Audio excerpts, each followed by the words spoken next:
Uma vizinha assistiu todo o acidente da Marília Mendonça. Inclusive câmeras provam que realmente ela assistiu o momento.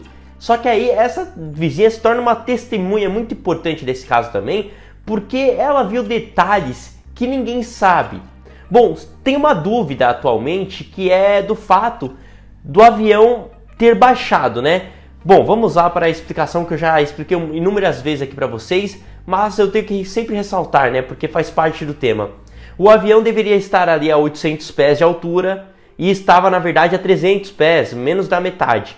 Por que o avião estava nessa altura e acabou colidindo com a rede elétrica? Bom, a especulação é que o piloto estava querendo facilitar o pouso e estava mais baixo, ou então o piloto estava com algum problema no avião e aí teve que abaixar por conta disso. E agora, com o relato dessa testemunha, nós chegamos à conclusão que se ela realmente estiver correta no que está dizendo, que o avião estava sofrendo com alguma pane e por isso que o piloto teve que abaixar ali e acabou colidindo com a rede elétrica, ou seja, teve sim ali um problema no avião, segundo o que essa testemunha disse, porque teve barulho, o avião estava tramitando totalmente ali. Confiram só o relato dessa moça, roda aí. Muito abalada com a situação, ela recebeu a reportagem em sua residência, que fica no condomínio ao lado da cachoeira onde o avião caiu.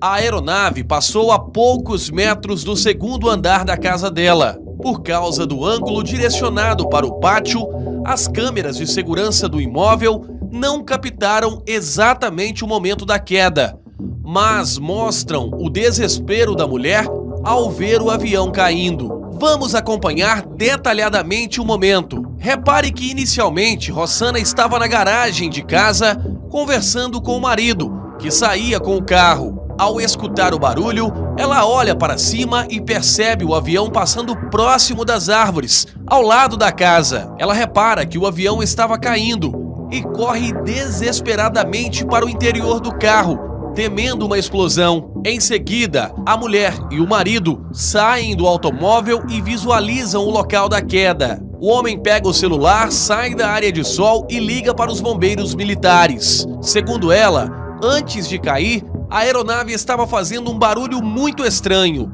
Parecia um helicóptero misturado com avião, mas lata batendo, sabe? Eu nunca tinha ouvido um avião, um avião com esse barulho.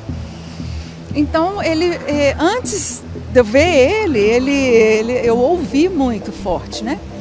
Aí, quando eu olhei, ele estava passando ali em cima, aqui próximo a essas árvores. Aí foi tudo muito rápido, né? Ele fez a curva na altura daquelas árvores, foi descendo. Ali ele foi descendo, ele estava sem velocidade, ele foi descendo aos poucos. E quando chegou próximo àquele grupo de árvores ali embaixo, ele fez uma curva, né, para cá e balançando. Ele deu uma balançada bem grande e caiu meio de ponta com a asa para o lado, sabe? Então ele não caiu de uma vez, né? Foi caindo. É como se fosse assim, deixa eu mostrar com a minha mão. Ele veio balançando e quando ele fez este movimento, só que ele bateu provavelmente com a asa primeiro, o bico parece que não bateu com a asa lateral. E um barulho muito forte. Um barulho forte, um cheiro de combustível muito forte, deu, sabe? Na hora que ele caiu, eu fiquei com medo de explodir, o meu primeiro pensamento foi que ele ia explodir, sabe? Quando ele caiu. Eu falei, nossa, vai explodir, comecei a gritar aqui, eu vim pra cá, né? Eu entrei dentro do carro primeiro, com coisa que ali seria um esconderijo, né? Talvez uma proteção, mas não adiantou eu sair de novo. E aí, cheiro muito forte e não, graças a Deus, não explodiu. Dona Rossana reside no condomínio há 10 anos e está acostumada a ouvir e visualizar aeronaves passando pela área em direção ao aeroporto de Ubaporanga, que fica a aproximadamente 4 quilômetros do local. Primeiro, assim, da gente estar vendo um acidente de avião, que é uma coisa rara, né? Normalmente é raro ver um acidente de avião. Aqui eu moro aqui há tantos anos, nós nunca vimos um acidente aqui, nada mesmo. E E a gente não poder fazer nada, e o medo também do que aconteceu. Eu achei que ele tinha caído próximo à pousada, ele caiu na cachoeira, então assim, a gente não sabe o que fazer na hora. Nós ligamos na mesma hora para os bombeiros, né? Inclusive não conseguimos falar, acho que alguém estava ligando também.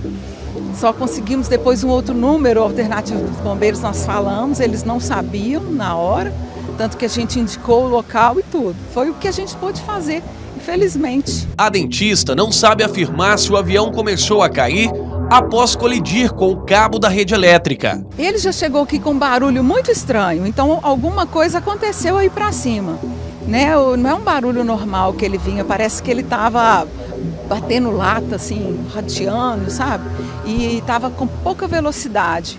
Tanto que eu falava assim, ele vai cair, vai cair. Meu marido, não, vai dar para chegar lá. Eu falei, não dá para chegar na pista, porque ele estava com pouca velocidade. Tanto que ele caiu. É muito rápido, a gente não vê. E eu estava focada nele, assim, eu não... Tipo, eu fiquei no sentimento das pessoas que estavam lá dentro, que foi o que eu imaginei, entendeu? Na hora, assim, o desespero de quem estava lá dentro, foi, nossa, angustiante. Eu me emociono ainda com isso. Bom, e aí eu chamo atenção para essa testemunha porque ela está sendo muito pouca vista, né? Poucas pessoas estão dando atenção pro que ela disse aí. Não passou em uma TV muito grande, né? Eu acho que é uma TV local ali mesmo que transmitiu essa reportagem. E eu acredito que as TVs grandes, a Record, o SBT, a Globo, devem ir até essa vizinha para dar audiência para ela, porque o que ela está falando é muito importante para a investigação. É basicamente uma pessoa que viu o acidente, viu o que aconteceu. Então ela basicamente chega a uma conclusão que o avião teve sim um problema, que não foi problema do piloto em si, né? Não foi o piloto que acabou cometendo o erro, e sim o avião que sofreu com alguma falha mecânica. Bom, vamos continuar aguardando, mas é isso, pessoal. Eu acredito que no momento a maior pista para a gente saber o que aconteceu é essa moça aí e o que ela está dizendo.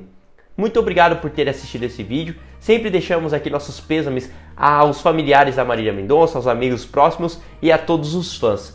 Até o próximo vídeo, meus amigos, e tchau! Eu senti que ele estava sem domínio nenhum.